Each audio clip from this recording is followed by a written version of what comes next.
পটুয়াখালীর রাঙ্গাবালির মুসলিম ধর্মাবলম্বী মান্তা সম্প্রদায়ের জীবনে ঈদ মানে বিলাসিতা। জীবনযুদ্ধের সঙ্গে লড়তে থাকা এই জেলে জনগোষ্ঠীর ঈদ নির্ভর করে নদীর জলে ভাসা মাছের উপর।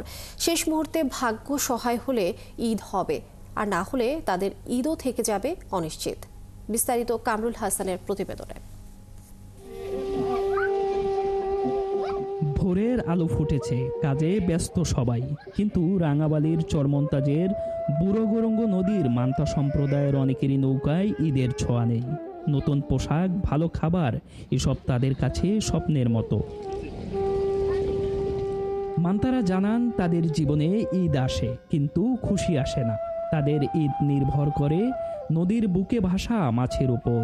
যদি শেষ মুহূর্তে ভাগ্য সহায় হয়, তাহলে কিছু শিশুর গায়ে উঠবে নতুন জামা, আর না হলে না।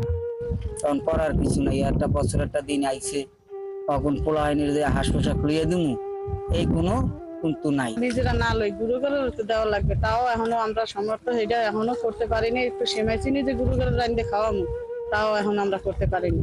গুরু করে লেগে কিছুই জানতে করতে পারিনি। আমাকে ধরে আর ঈদ আর কেমন হইবে, সবসময় যেভাবে চলে আমাকে ঈদটাও ওইভাবে চলে। কেমন করে 10টা নিতে বললে সেমাই টেমাই ধরে জামাই কাপড় এই দিতে পারি, পোলা বানা নেল তো দিতে পারবো। একদিকে ঈদের উচ্ছ্বাস, অন্যদিকে বঞ্চনার দীর্ঘশ্বাস। অবশ্য শিশুরা জানে না ঈদের সকালে তাদের ভাগ্যে নতুন জামা আছে কিনা, জানে না ভালো খাবার জুটবে কিনা।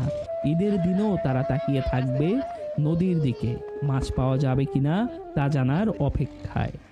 আল্লাহ যদি ভাগ্য দেয় কবলের দিকে হলে সবকিছু করতে ছাড়া পারি না। যাদের কাছে টাকা আছে তারও খাইতে পারে, আমরা তো খাইতে পারি না। আমাদের কাছে সবসময় জায়গায় তাই খেয়ে দিই। জামাই নদীতে গেছে, হে আশা করে বলছে যদি এবছর মাছ হয় তাহলে ভালো কেনাকাটা করতে পারবো, আর যদি মাছ না হয় তাহলে কেনাকাটা করতে পারবো। তারপর আল্লাহর কাছে নামাজ পড়ে আল্লাহ তুমি জানি কামাই দাও, সবসময় জানি ভরপুর থাকতে পারি। ঈদ মানে আনন্দ, ঈদ মানে নতুন দিনের স্বপ্ন।